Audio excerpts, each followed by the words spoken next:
Welcome YouTubers to my review of the Stanley stainless steel canteen. Now, this canteen, I thought it was kind of interesting. It caught my eye. One, because it's metal.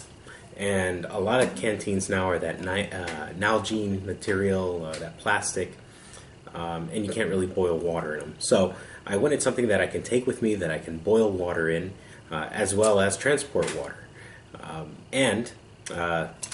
This seems to have been the solution.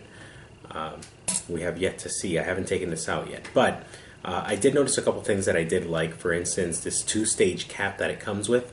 What do I mean by two-stage? Well, the top portion, when you unscrew it, exposes the spout, which you would drink out of. And then the second stage part of it, this whole cap unit comes off, and it reveals that big mouth part of the canteen. No plastic, just metal right there. Now, I like that because if you're going to boil water, you want to get rid of any plastic pieces. Obviously, they're going to melt. In fact, this cap, although it looks like it has metal in it, this is actually decorative, a decorative part of the cap. If you open it, you'll notice it's all plastic.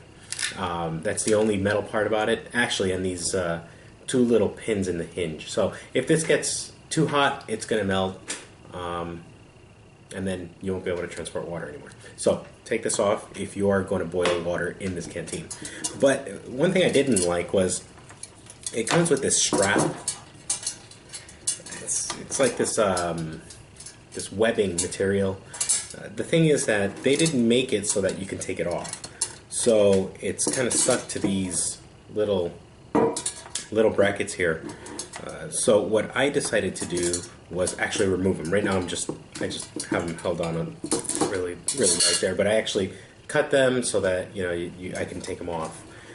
And the reason I wanted to do that was because if you're going to boil water in this thing, it's going to be over fire or over your stove, and it's going to get so hot that these are probably going to melt. They're going to get destroyed. They're going to go up. So, and plus, I don't like them. So what I did is I removed them, got rid of them, and I ended up weaving with paracord my own strap.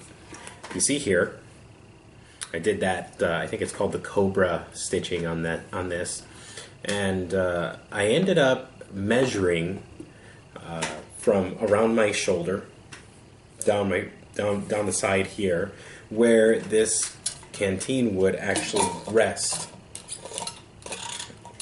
and what would be most comfortable for me. It so happened that it came to about 50 feet of paracord. That's a lot of paracord. I like having extra cordage, so I don't mind. The strap is a little weighty, but I don't mind it, because I'm going to be carrying the cord anyway as an emergency in my pack. So instead of having it bundled up in there, at least it's serving some sort of function. And if I need to get to it in an emergency, I can, and it's readily available. How much does this weigh? Well, for you gram counters out there, I don't really count grams or ounces. Like I said, I don't mind carrying this kind of weight, but just so you have an idea, just of this strap, and it would vary with the person, but this strap weighs 138 grams. In ounces, that's 4.9 ounces.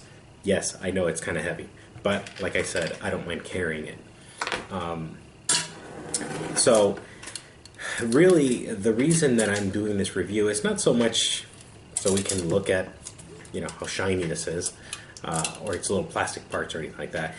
What I was interested in was actually I wanted to see if these welds would hold up with the intense heat of I use an MSR pocket rocket, and I wanted to see if it would hold up.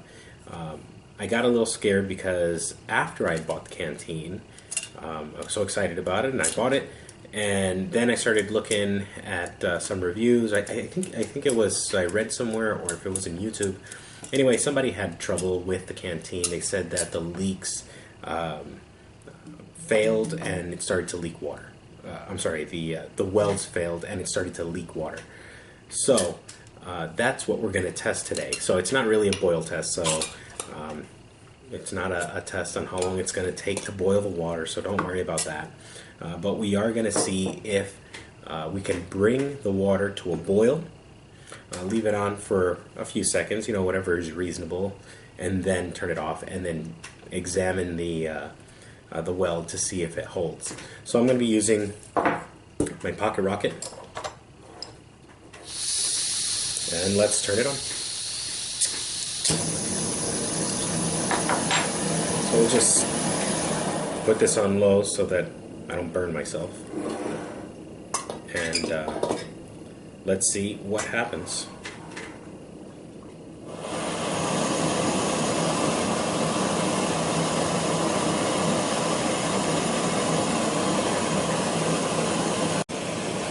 Okay, so this is actually coming to a full boil now.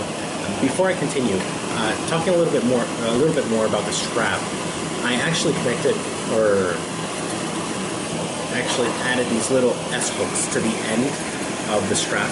And the reason I did that was because I wanted something that I can quickly connect and disconnect from this canteen. Now, it was at a full boil. What's interesting, I'm not seeing any leakage. It looks like the welds have held. And what's surprising is that the little legs from the MSR pocket rocket get so hot that they turn red, bright red. And those legs are in direct contact with the bottom of the canteen and with parts of where the welds are. So it didn't fail even under that intense heat. So I have high hopes for this little canteen. I haven't tried it directly in a fire, in the coal fire, but I get the feeling that if it can withstand the heat being pumped out by this little stove, that it'll be okay. But once I put a little bit more life on it, and beat it up, I'll be able to re-review, do kind of like a post-review on whether it worked or not, or how it feels out in the field. Stay tuned for that, and thank you for watching.